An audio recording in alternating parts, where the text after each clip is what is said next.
Hello friends, welcome to my channel English study with Raju.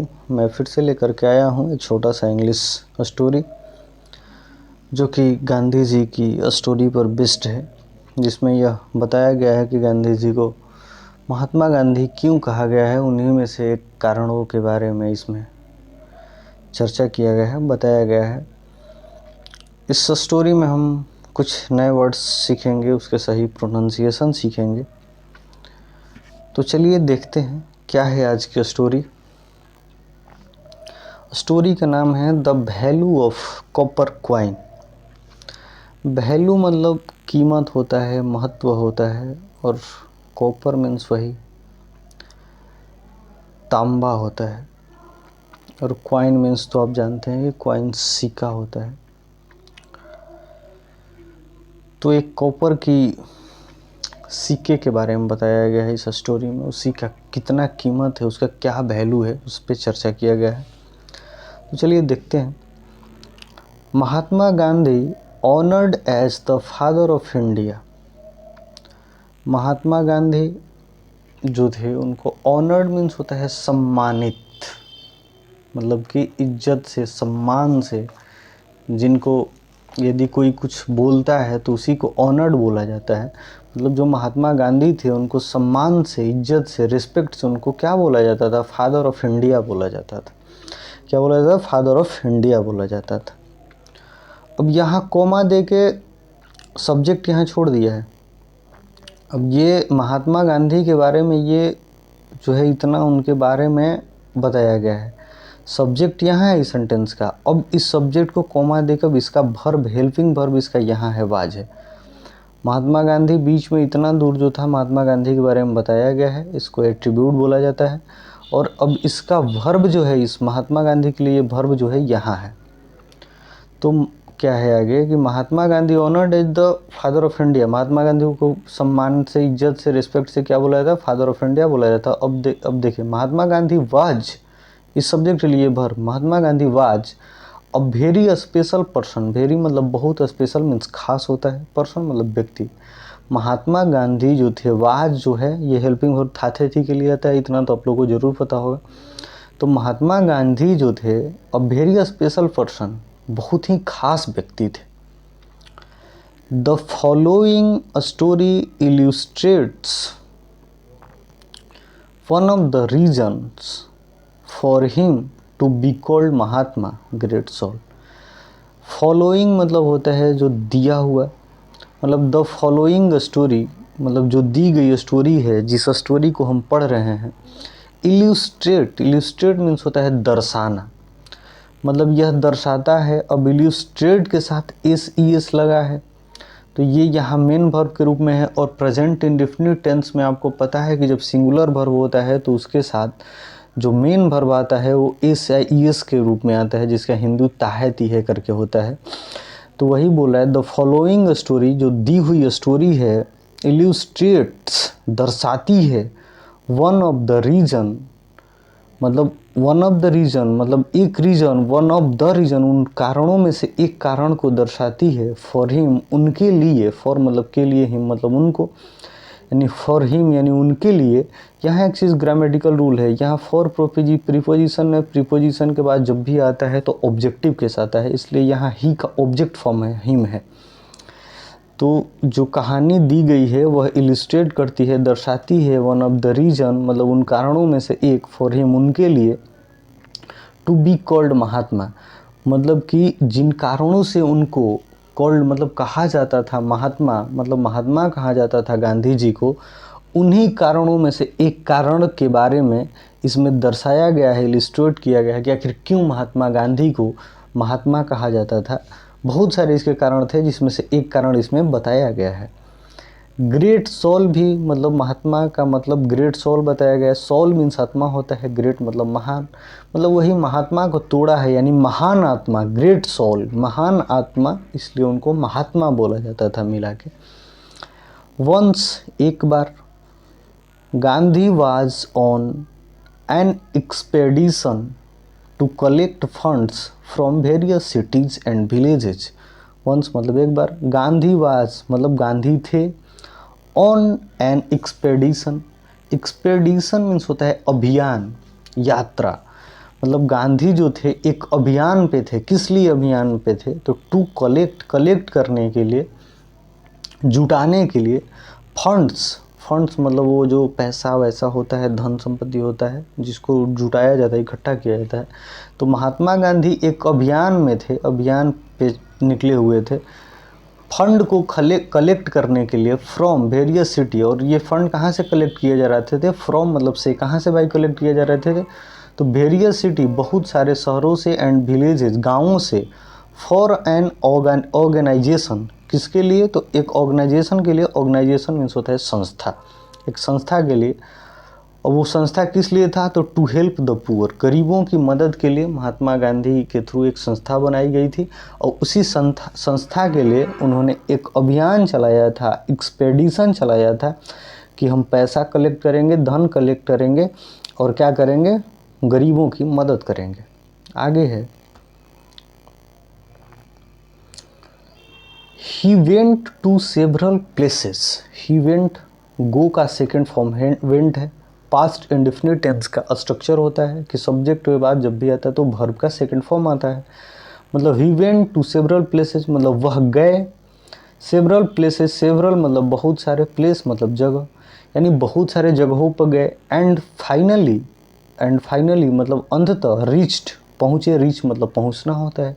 Reach के साथ ED लग गया है, यानी रीच का सेकंड फॉर्म हो गया है, यानी कि वो पहुँचे थे यानी पहुँचे। एंड फाइनली अंत में वह पहुँचे। कहाँ पहुँचे? उड़ीसा, मतलब उड़ीसा में पहुँचे। He organised a meeting in Orissa, मतलब उन्होंने ऑर्गेनाइज किया अ मीटिंग, एक मीटिंग को, मतलब लोगों के समूह को बैठ के बात करने के लिए एक मीटिंग का ऑर्गेनाइज किया, मतलब संगठित किया इन उड़ीसा में। ठीक है, आगे है, देयर, वहाँ, ही गिव अ स्पीच, उन्होंने एक स्पीच दिया, एक भाषण दिया। गिव मतलब गिव का सेकंड फॉर्म गिव है, स्पीच मतलब भाषण। उन्होंने एक भाषण दिया टू द पब्लिक, किसको? लोगों को भाई, लोगों के बीच में भाषण दिया। रिक्वेस्टिंग मतलब निवेदन करते हुए, देम उन लोगों से, टू गिव हिम फंड्स, क्या निवेदन करते हुए? गिव हिम फंड्स मतलब कि उनको फंड्स देने के लिए, मतलब कि लोगों से ये बोलते हो कि आप हमें फंड्स दीजिए, आप हमें पैसा वैसा दीजिए, धन वगैरह, फॉर द ऑर्गेनाइजेशन, इस संस्था के लिए आप लोग धन दीजिए। इसी के बारे में लोगों से वो रिक्वेस्ट कर रहे थे। कहाँ पे? उड़ीसा में। At the end of the speech, and मतलब अंत में, स्पीच यानी भाषण के अंत में, at the end of a speech यानी भाषण के अंत में, a very old women with bent back. A very old women मतलब कि बहुत बूढ़ी औरत, विथ बेंट बैक मतलब कि वो जो झुके, बेंट बैक मतलब झुकी हुई, मतलब जो बूढ़ी औरत जैसे झुक के नहीं चलती है तो उसी को बेंट बैक बोला जाता है। मतलब एक बूढ़ी औरत झुकी हुई। टैटर्ड क्लोथिंग, टैटर मतलब चिथड़ा, फटा हुआ, चिथड़ा हुआ। क्लोथिंग मतलब कपड़ा। मतलब एक बूढ़ी औरत जो थी वो बूढ़ी थी, मतलब झुकी हुई थी। टैटर्ड क्लोथिंग मतलब फटी हुई कपड़ा पहनी थी। वाइट हेयर, और बाल कैसे थे? बिल्कुल उजले थे। And shrunken skin got up, shrunk मतलब सिकुड़ना होता है, स्किन मतलब वो जो मांसपेशी वगैरह बॉडी का होता है, मतलब जो गॉट अप मतलब हो गया था, जो उस बूढ़ी औरत का स्किन था जो बॉडी का, वो श्रंकेन मतलब कि सिकुड़ गया था। She requested the volunteers, she requested कौन? सी उस बूढ़ी औरत के लिए आया है, औरत के लिए ही की जगह ही नहीं आता, सी आता है ना। तो सी रिक्वेस्टेड, उन्होंने, उस बूढ़ी औरत ने रिक्वेस्ट किया, निवेदन किया, द वॉलेंटियर्स, किससे? वॉलेंटियर से, मतलब जो स्वयं से। वॉलेंटियर्स मतलब होता है वैसे लोग जो किसी संस्था या कहीं पे खुद से सेवा देते हैं, उन्हें वॉलेंटियर्स बोला जाता है। स्वयं सेवक मतलब जो स्वयं से सेवा करते हैं। तो उन्होंने तो महात्मा गांधी के साथ बहुत सारे स्वयं सेवक थे उनके साथ साथ। तो उस बूढ़ी औरत ने उन वॉलेंटियर्स को, उन स्वयं सेवकों से रिक्वेस्ट किया, निवेदन किया, टू अलाउ करने का, हर टू रीच गांधी मतलब गांधी जी तक पहुंचने के लिए। रीच मतलब पहुंचना, गांधी मतलब गांधी तक जाने के लिए उन्होंने रिक्वेस्ट किया कि हमें गांधी तक जाने दीजिए, हमें अलाउ करिए गांधी तक पहुंचने के लिए। हाउएवर, फिर भी, द वॉलेंटियर्स स्टॉप्ड हर, लेकिन वॉलेंटियर्स जो थे, जो स्वयंसेवक थे, स्टॉप्ड हर मतलब रोक दिया। किसको? उनको। She did not give up, लेकिन she did not give up means होता है छोड़ना, त्यागना, लेकिन she did not give up, उन्होंने नहीं त्यागा, डिड नॉट मतलब नहीं, उन्हें नहीं त्यागा, नहीं छोड़ा।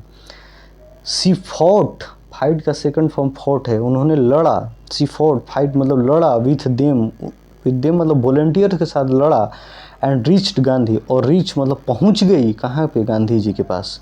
जब वॉलंटियर्स ने नहीं जाने दिया गांधी जी से मिलने, तो उन्होंने वॉलंटियर के साथ लड़ा और बोला कि नहीं मुझे जाने दो, और अंततः उन्होंने गांधी जी के पास पहुंचा, उस बूढ़ी औरत ने। आगे है, she touch the feet of Gandhi, उन्होंने छुआ पैर, फीट मतलब पैर, ऑफ गांधी, किसका, गांधी जी का।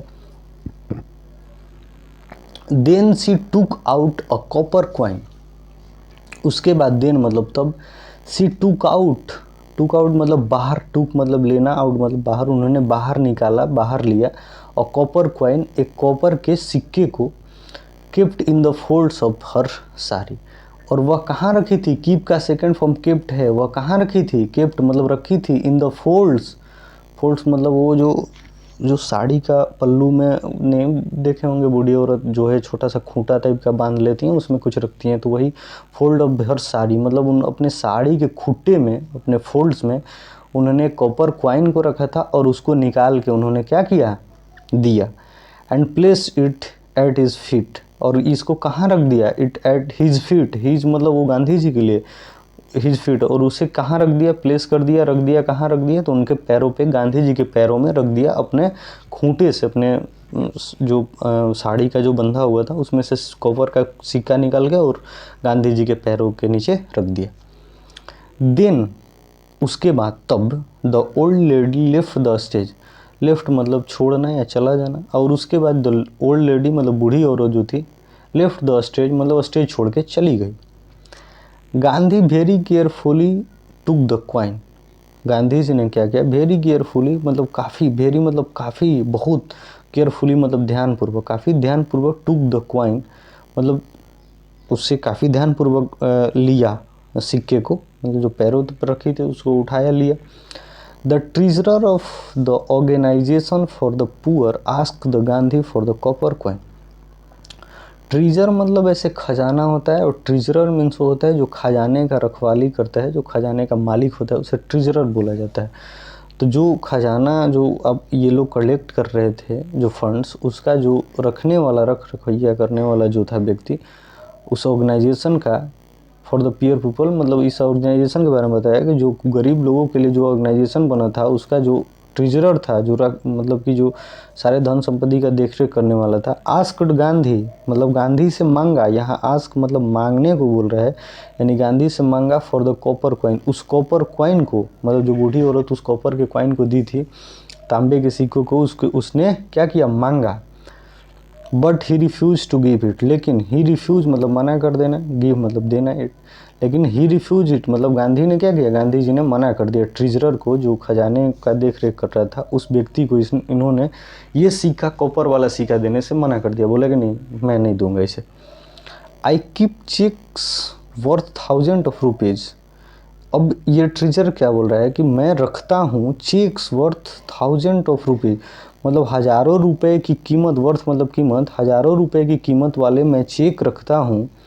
सेड द ऐसा ट्रेजरर ने कहा, ये फिर भी you want trust me with copper coin, मतलब मैं हज़ारों रुपए की कीमत वाली चेक्स अपने पास रखता हूँ, फिर भी ये मतलब फिर भी यू वॉन्ट ट्रस्ट, आप विश्वास नहीं करते, मी मुझ पर, विथ कॉपर क्वाइन मतलब एक कॉपर क्वाइन के लिए आप मुझ पर ट्रस्ट नहीं कर रहे हैं, चूँकि आप नहीं दे रहे हैं। आगे गांधी सेड, गांधी जी ने कहा, क्या कहा, this copper coin is worth much more than those thousands, Gandhi ji ने कहा कि इस कॉपर क्वाइन की कीमत, वर्थ मतलब कीमत, मच मोर मतलब कहीं ज़्यादा है, देन दोज थाउजेंड्स मतलब उन 1000 रुपयों से जो तुम रखते हो उनसे कहीं ज़्यादा है इसकी कीमत, इसे कॉपर क्वाइन की। If a man has several lakhs and, मतलब यदि एक आदमी के पास, इफ़ अ मैन यदि एक आदमी के पास, हैज़ मतलब पास होता है, मतलब यदि एक आदमी के पास सेवरल लाख्स मतलब बहुत लाख पैसे हैं, एंड ही गिव्स अवे 1000 और 2, और वह देता है, गिव अवे मतलब निकाल के देता है 1000 1000 और 2 मतलब 1000 2000 देता है। इट डजेंट मीन मच, इसका मतलब मीन का मतलब ही मतलब होता है, सॉरी, मतलब इसका मतलब बहुत ज़्यादा नहीं हुआ। मतलब एक व्यक्ति के पास बहुत सारे लाख पैसे हैं और उसमें से वह 1000 2000 रुपया देता है, तो इसका मतलब बहुत ज़्यादा नहीं हुआ। इट डजेंट मीन मच मतलब इसका मतलब बहुत ज़्यादा नहीं हुआ। Yes the coin might have been the only thing that poor old women possessed. हाँ, the coin might have been the only things मतलब जो सिक्का है वो हो सकता है, द ओनली थिंग्स मतलब सिर्फ और सिर्फ एक वस्तु हो सकता है, that the poor old man possessed मतलब ऐसा हो सकता है कि जो इस गरीब बुढ़िया जो थी, पुअर ओल्ड मैन ओमैन, इस गरीब बुढ़िया के पास पोसेस्ड मतलब अधिकार, मतलब यही एक सिक्का था, ओनली थिंग्स यही एक चीज़ थी जिसके पास उसका अधिकार होगा, मतलब इसके अलावा कोई ऐसी चीज़ नहीं होगी जो उसके पास होगी। She did not even have proper clothes, क्या कहा गांधी जी ने कि she did not even have मतलब यहाँ तक कि उसके पास did not have proper clothes मतलब उसके पास प्रॉपर कपड़े नहीं थे, उसके पास प्रॉपर कपड़े भी नहीं थे। And could not afford good food, और वह मतलब अच्छा भोजन अफोर्ड नहीं ले सकती थी। अच्छा भोजन, कुड नॉट मतलब पास्ट टेंस के सकना के अर्थ में होता है, मतलब कि वह अच्छा भोजन भी अफोर्ड नहीं कर सकती थी, गुड फूड मतलब अच्छा भोजन भी नहीं खरीद सकती थी। और स्टिल फिर भी सी गेव एवरीथिंग, फिर भी उसने सब कुछ दे दिया, सी हैड जो उसके पास था। उसके पास सिर्फ वही एक सिक्का ही था। वह तन पे अच्छा कपड़ा नहीं ले सकती थी, वह अच्छा भोजन नहीं कर सकती थी, फिर भी उसके पास एक सिक्का था और वही गांधी जी को उन्होंने दे दिया। दैट इज़ वाई मतलब इसलिए Gandhi regarded the coin as very precious, मतलब रिगार्ड यहाँ मानने के सेंस में है। दैट इज़ वाई मतलब इसलिए गांधी ने माना, रिगार्डेड मतलब माना, द क्वाइन किसको, सिक्के को, एज वेरी प्रीसियस काफ़ी कीमती, काफ़ी बहुमूल्य माना इस सिक्के को, कि एक बुढ़िया के पास वही एक चीज़ था और वो भी उसने दे दिया, तो ये बहुत बहुमूल्य है। Offering help when we have nothing or very little make it more valuable. Offering help मतलब मदद करना, व्हेन जबकि वी हैव नथिंग जब हमारे पास कुछ नहीं हो, और अ वेरी लिटल या बहुत कम हो, जब हमारे पास कुछ नहीं हो या बहुत कम हो, वेरी लिटल यानी बहुत कम हो, व्हेन वी हैव नथिंग और जब हमारे पास कुछ नहीं हो उसके बाद भी किसी को मदद करना, ऑफरिंग हेल्प मतलब मदद करना, इट मोर वैल्यूएबल ये बहुत काफ़ी मतलब वैल्यूएबल होता है, इसका कीमत बहुत ज़्यादा होता है कि आपके पास कुछ भी नहीं हो या फिर थोड़ी बहुत चीज़ हो और फिर भी आप किसी की मदद के लिए तैयार रहते हैं, तो ये बहुत बड़ी बात है। बस यही छोटी सी स्टोरी थी, उम्मीद करते हैं कि आपको बहुत अच्छे से समझ में आया होगा।